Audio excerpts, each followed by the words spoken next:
John Hughes was only 3.5 years younger than Steven Spielberg, but took 10 more years to make his directorial debut. If he had started earlier, he might have been mentioned in the same breath with some of the great directors of the 1970s. But few filmmakers put their stamp on a genre like Hughes did for the teen movie. Teen movies used to be about music and fun, occasionally about gangs and trouble. Then they became about sex and horror, but few represented real teen life. In 1982, Fast Times at Ridgemont High made a big attempt, but was schizophrenic, not sure if it wanted to be a zany comedy or a depressing peek inside the walls of a high school.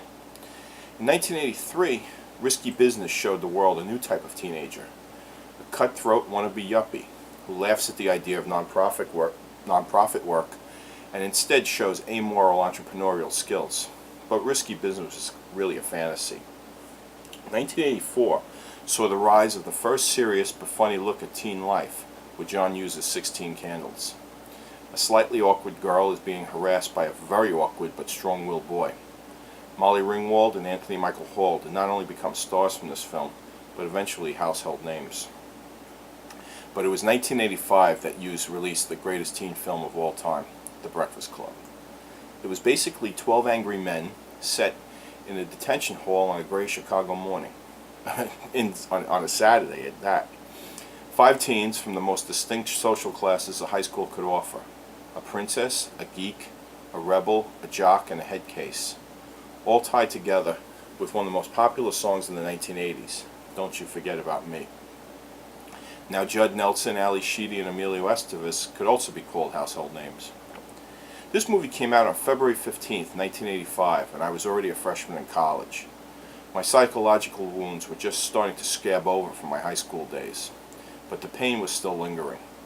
Admittedly, in retrospect, many of these wounds were self-inflicted. But when I saw The Breakfast Club on opening night, I not only identified with it, I felt like I was up there on the screen at some points. Anthony Michael Hall was not me, but a very close proximity, and parts of Ali Sheedy's character were in me as well. And the unresolved anger, though not the cigarette burns, that Judd Nelson felt, that was also part of me. I didn't fall in love with this picture. I wore it like a tattoo. It was a part of me, as I'm sure it was for many other people. When you talk to people from all different high school backgrounds of the 1980s, they almost all fell in love with this film and identified with it in some way. I hate to throw this word around, but that's some piece of art that can attach itself to so many different people. My only wish then as now was that the movie came out 2 years earlier, when I could have used it to ease my pain and make me understand myself a little bit better. By 1986, John Hughes was on fire as a writer and director, and came out with 2 teen classics that same year, Pretty in Pink and Ferris Bueller's Day Off. Everyone talks about Andrew McCarthy and Molly Ringwald in Pink, but what about the work of Harry Dean Stanton as the father? A rarity, a really well-written part for an adult in a Hughes universe. And 2.5 Men's John Cryer didn't become a star here, but put on one hell of a performance as Ducky.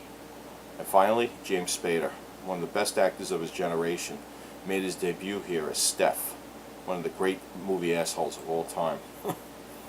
Ferris Bueller was a huge hit too. It made $70 million back then, made Matthew Broderick a huge star, put the Beatles' Twist and Shout back on top of the pop charts, and introduced us to both Baby from Dirty Dancing, Jennifer Grey, and Charlie Sheen as the druggie in the police station. Hughes' influence is so wide that he sometimes gets credit for films he had nothing to do with, like Heaven Help Us with Andrew McCarthy and Kevin Dillon, and of course St. Elmo's Fire. Hughes had a way with a few simple strokes of pulling us inside the teen's anguished heart. Like any good writer, even his villains had sympathetic moments. But one thing I always loved about his movies is that even though they could tug the heartstrings, they weren't far away from some world-class gross-out humor. After all, he did get his start as a writer for National Lampoon magazine. The guy who had Clark Griswold eat a dog pea sandwich in Vacation was not above having a stereotype character like Long Duck Dong in 16 Candles. Oh, sexy American girlfriend! So when he finished his life as the director of classic teen films, he focused all his energy on writing some of the funniest movies of the last 25 years.